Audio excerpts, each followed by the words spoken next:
pessoas? Começando mais um vídeo aqui no nosso canal Filosofando e Psicologizando a Bíblia. Hoje eu queria falar a história de dois homens, Elias e Eliseu. Lógico que eu vou focar muito mais na vida de Eliseu. Mas eu estava assistindo, antes de eu entrar na história deles, eu estava assistindo um programa no Canal Brasil. Se eu não me engano, chama Apartamento 302.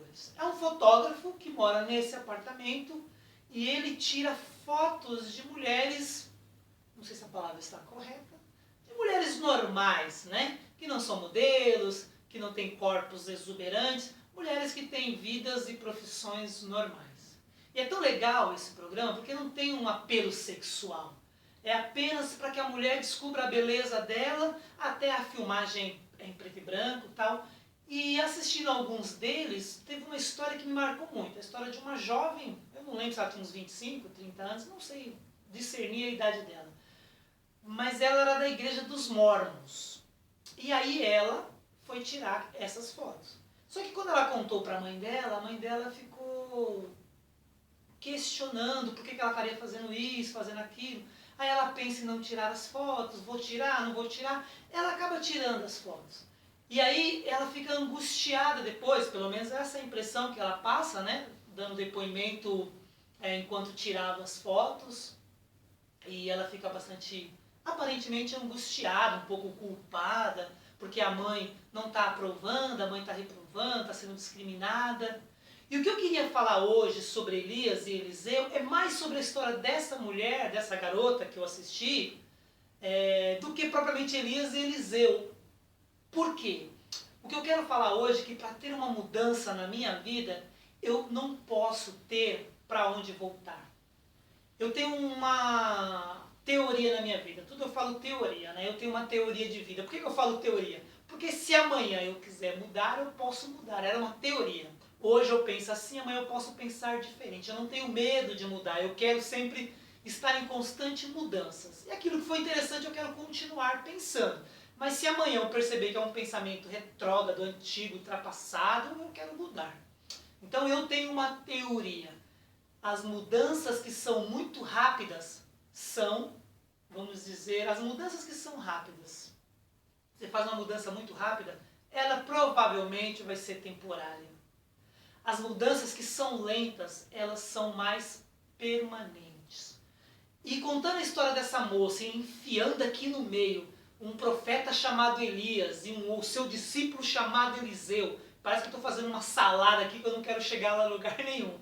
Depois eu volto à história da moça. Elias e Eliseu. Elias era um profeta. Estava passando um período estranho na vida dele lá, não vou entrar no mérito aqui, porque eu quero focar mais em Eliseu. Aí, o que aconteceu?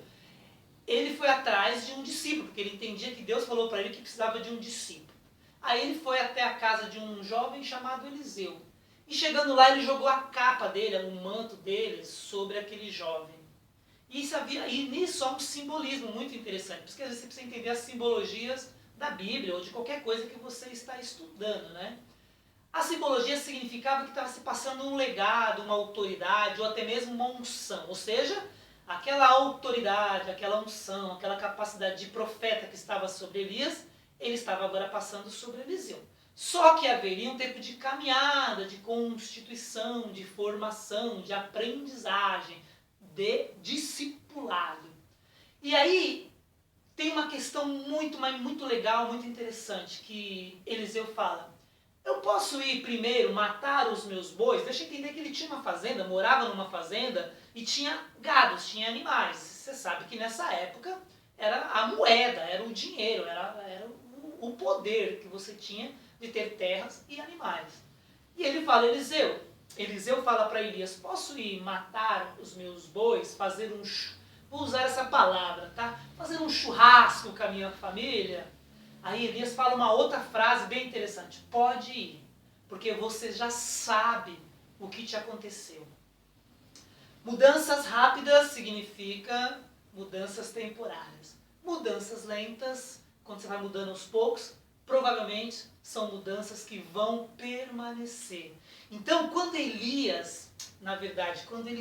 fala para Elias: posso matar meus bois? fazer um churrasco ali, me despedir da minha família, e Elias fala, pode ir porque você já sabe o que te aconteceu, você está ferrado, era isso que Elias estava falando, é porque se você vai para uma nova jornada de vida, se você vai mudar de país, se você quer sair de um relacionamento, qualquer coisa que você quer fazer de mudança, se você tem uma garantia de volta, você vai sem medo. E você vai sem medo, mas você não vai 100%, porque se você está no teu coração, se não der certo, eu tenho para onde voltar. E Eliseu estava entendendo, cara, eu quero seguir esse profeta, eu quero ser como ele, eu quero substituir ele. E lá na frente ele tem uma frase bem arrogante, né? Quando Elias está para morrer, ou, segundo a tradição, a história da Bíblia, ele seria levado por um carro de fogo, ele não morreria. Elias fala, o que você quer? Ele fala, porção dobrada, o dobro de autoridade espiritual que você tem. Bem arrogante. Ele estava convicto na ideia, né? E aí Elias fala, você está pedindo uma coisa muito dura, porque muita autoridade, muito poder, muita cobrança, muita pressão, muito também o outro lado. Mas Eliseu estava entendendo, eu quero tanto isso, seguir esse profeta, ser como esse profeta, e a petulância de ter porção dobrada, a autoridade dobrada espiritual dele, que eu não posso ter para onde voltar. E não adianta, se você tem para onde voltar, as suas mudanças são fantasias. As suas mudanças provavelmente são temporárias.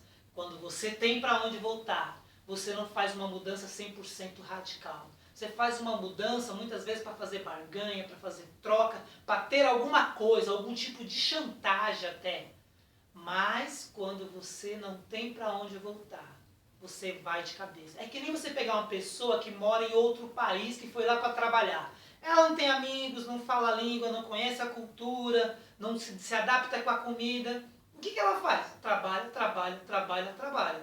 E naturalmente ela vai ter mais dinheiro. Mas se ela aqui no país dela, por exemplo, aqui no Brasil, trabalhar o tanto que ela trabalha em outro país, não saindo, não vendo pessoas, só guardando dinheiro, ela vai ter a mesma condição aqui. Só que aqui você tem os amigos, você tem a família, você tem relacionamento, você tem casamento, você tem um monte de coisas que te traz desejos de você querer estar com pessoas. Nós somos seres que gostamos de relacionamentos.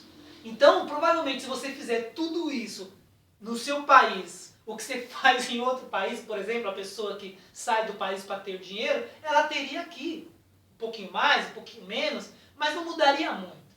Mas lá a pessoa fala, eu não tenho ninguém, não tenho amigo, não tenho família, então vou ralar pra caramba de trabalho para conseguir dinheiro, para voltar pro meu país e para lá eu curtir. Então Eliseu pensou, eu não quero ter para onde voltar, por isso eu quero matar esses bois. É como se ele estivesse pegando todo o dinheiro dele e botando fogo, queimando, não guardando no banco ou não deixando com a família e falando, ó, vou deixar meu dinheiro, investe aí em gados, investe em qualquer coisa. É como se ele estivesse rasgando o dinheiro. Então ele estava indo de cabeça seguir a Elias. Pegando a história dessa mulher que tirou as fotos, e ela ficou meio angustiada e me deu uma vontade, se eu pudesse ter o Facebook dela, se eu pudesse conhecer ela, eu ia falar para ela, sabe o que aconteceu? Ela falava que sofria muito na religião dela, dos mormons e tal, e ela foi muito criticada, porque saiu. Quem foi do meio religioso, quem foi de uma religião onde toda a sua família é, e isso é uma tradição, todo mundo ser dessa religião, tipo judeu, evangélico, católico, espírita, sei lá, todo mundo é dessa religião, e aí você do nada quer se desligar da família e da religião, a família entra um pouco em choque, fica escandalizada, tem um olhar de preconceito e diferente para você. E quando ela estava tirando aquelas fotos, no meu entendimento, é como se ela estivesse dizendo, eu não quero mais ter para onde voltar. No caso, não quero mais ter a chance de voltar para a minha religião. Posso falar por mim, eu acabei de mudar o canal, era Papo de Fé um tempo atrás, depois ficou Pastor Fracassado, e agora eu estou filosofando e psicologizando a Bíblia. É como se eu quisesse não ter mais para onde voltar. Eu tive um desejo, um sentimento muito forte de ser pastor.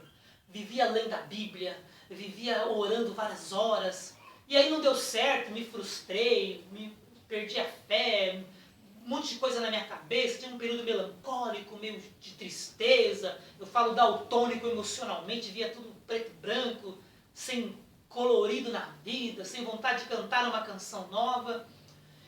E eu ainda, no meu coração, se alguém aparecer aqui do nada e falar, você quer ser pastor de uma igreja? Eu ainda me balanço com isso, com a possibilidade disso acontecer um dia. Então eu não frequento mais igrejas, eu não vou em igreja nenhuma, não tenho quase amigos mais evangélicos, não vivo no meio evangélico, não sigo nada de igreja evangélica, não quero saber nada de igreja evangélica, mas eu ainda não matei os meus bois. Como essa moça, eu ainda não tirei fotos nuas, porque se amanhã essa moça falar, eu quero voltar a ser mormon, provavelmente eles não vão aceitar, porque essas fotos viram um livro, fica na internet, ela seria uma vergonha para a igreja, provavelmente ela não seria aceita. Então a atitude dela foi o quê? Vou fazer algo externo, para que confirme aquilo que está dentro de mim. É como a simbologia do batismo no meio cristão, né? A própria Bíblia chama o batismo de sepultamento, de enterro. Por que é um sepultamento? Por que é um enterro? Porque tem uma simbologia. Quando mergulha dentro das águas, significa que está sendo enterrado, morreu. Quando levanta, significa que ressuscitou, é uma nova pessoa. Só que o batismo no meio cristão significa que você, dentro de você, e quando eu falava sobre batismo, eu falava isso. Você está fazendo um ato público daquilo que já aconteceu dentro do coração. Então eu falava assim para quem ia se batizar, você está dizendo agora para Deus, para o diabo, para os anjos, para os demônios, para a sua família, para os seus amigos, para as pessoas que gostam, para as pessoas que não gostam de você, que você morreu para o mundo, mas está nascendo para Deus. Isso é o batismo. É uma simbologia externa de algo que já aconteceu dentro de você. E a gente precisa fazer simbologias, atitudes externas, para confirmar as mudanças internas. Seria muito sábio Eliseu falar, ó, fica com os meus bois aí, vai investindo, vende um, faz outros criar outros, né? Gerar outros filhotes, sei lá como é que fala na agricultura, né? Na pecuária, sei lá, nem sei muito como é que fala corretamente. Mas ele quis ali matar aqueles bois, simbolizando o quê? Eu não tenho para onde voltar. Enquanto você tem para onde voltar, não tem mudanças profundas, não tem mudanças duradouras. São mudanças temporárias. É só uma distração, é só como buscas de novidades. Tem momentos que a gente está triste, melancólico, abatido, chateado, deprimido, com vários sentimentos. O que nós queremos? Alguma coisa nova, para criar uma nova expectativa na vida. Só que se você não ter a atitude que essa jovem teve, e a atitude que Eliseu teve, e aí ele ouviu de Elias, pode ir, matar os seus bois, fazer o churrasco com a sua família, se despedir. Porque você já sabe o que te aconteceu. Não tem mais volta. Sobre você há uma porção, há uma autoridade, há uma unção de profeta. Então, enquanto a gente não quer ter uma mudança profunda e radical, você nunca vai chegar nessa maturidade, nesse nível, se você sempre tiver alguma possibilidade de voltar para o lugar garantido. Elias falou para Eliseu, pode ir, você já sabe o que te aconteceu. Essa moça sabe que provavelmente, se amanhã ela acordar e falar, nossa, que vontade de voltar para a religião, porque quem foi de religião sabe que às vezes é angustiante, porque aquela comunhão, as pessoas, a mesma forma de pensar, às vezes é ruim você não se sentir mais parte de um grupo que durante muito tempo você foi com a sua família. Mas para mudanças permanentes, você tem que destruir possibilidades de voltar ao seu passado. Se você entender isso e estiver disposto a isso, é uma atitude um pouco radical. Pensa bem, porque Eliseu, na verdade, entendeu. Vou matar os meus bois, porque eu não quero mais ter para onde voltar. Aquela moça tirou aquelas fotos nuas. Quem é do meio religioso sabe que ela jamais será aceita se um dia ela quiser voltar para o meio religioso. Então ela fez uma atitude externa para confirmar um sentimento que já era interno. Tá bom? Deus te abençoe.